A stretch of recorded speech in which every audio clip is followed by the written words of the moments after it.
segregation. Excuse me, let's hear from Susie on this, because Brazil's got a special point of view, I'm sure. No, what they wanted to say is that he was telling her that she has discrimination. She's telling him he has... Segregation, not discrimination. I'm sorry, segregation. And she's telling him that he has a kind of segregation too. And he won't admit it. I did. I just told you first of all.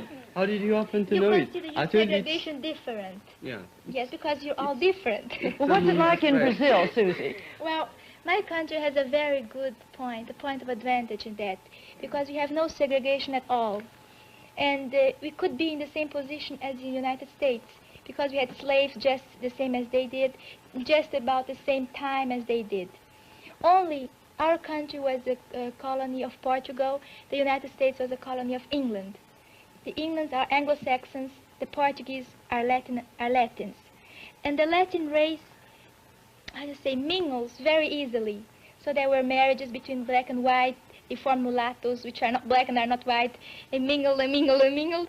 So now we don't have black and white. We have all sorts of colors, from white to very black, with light brown in between. And in Brazil, there's just no question if that person has a little Negro blood, like here in the States. He has 1/8 of Negro blood, he's considered a Negro. He has 1/16, he's considered white. We just don't have it. You look at the person, look at another one, they're people. That's what's different. And I wanted to ask you something, Rena.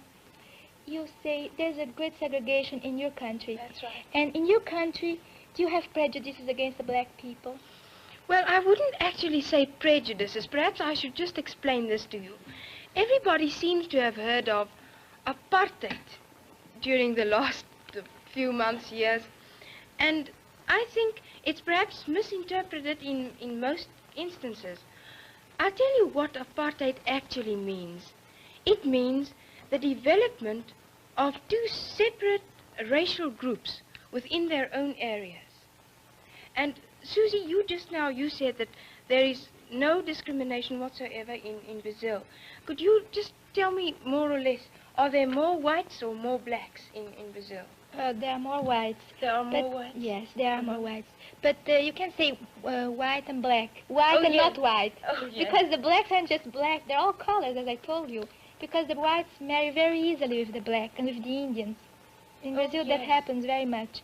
So we just don't count blacks and whites, just people, you know. It's very different from your country. For instance, would you marry a black one?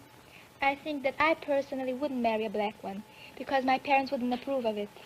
And you, don't you think that's a little bit of discrimination? It is. I'm sure. On my part, I wouldn't. But I'm not a real Brazilian because my parents are Swiss. But the real Brazilian, yes, they would. Yes, they would. And they do. They do very often. They do it all the time, in fact. Yes, there's really no discrimination in this. But now, let me come back to the question. You said you have a kind of prejudice in your country. Do you have it here? Do you feel any prejudice against a black person here? Do you feel kind of awkward? Oh, no, not in the least. For instance, I think that integration in America is perfectly right. And I think it should be done. And therefore, I approve of it. But I just don't see how integration would work in South Africa, at least, not for the present. For in South Africa, it's 3 million whites against 12 million. Whilst in America, it's altogether different. And I'm quite assured that the present policy that we follow is going to be the solution of the problem at last. Actually, I hope Could you imagine the Brazilian problem having been solved like that?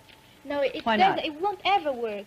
Because people are people. They can't be separated. You stay here, you stay here. You are white, you are black. You can't.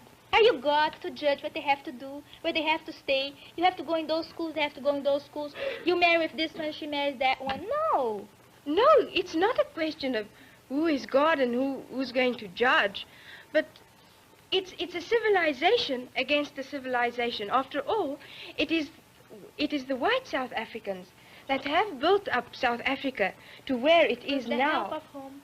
With the help of the other, but with Who the did the heavy supervision. work? With the supervision of the... It has to be so excited, you know. Oh, yes, perhaps it should. But I don't know. After all, it's not fair to think that South Africans should just quit all their good work right here. For instance, I couldn't tell what is going to happen in future, but I think for the present time, there is no other solution. For what would you think? Well, I think that people have a right to live as they want to. I think you can't put a barrier between people.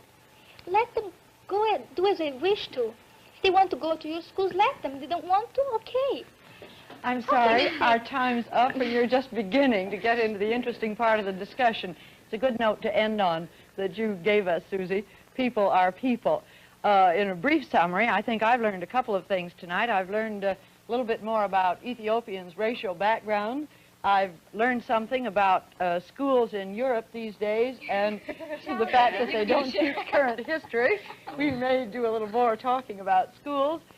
I think I should say, too, that our purpose is not so much to tackle a single subject exhaustively and reach conclusions. Maybe at the end of 3 months we'll just have a few tentative conclusions of the world we want.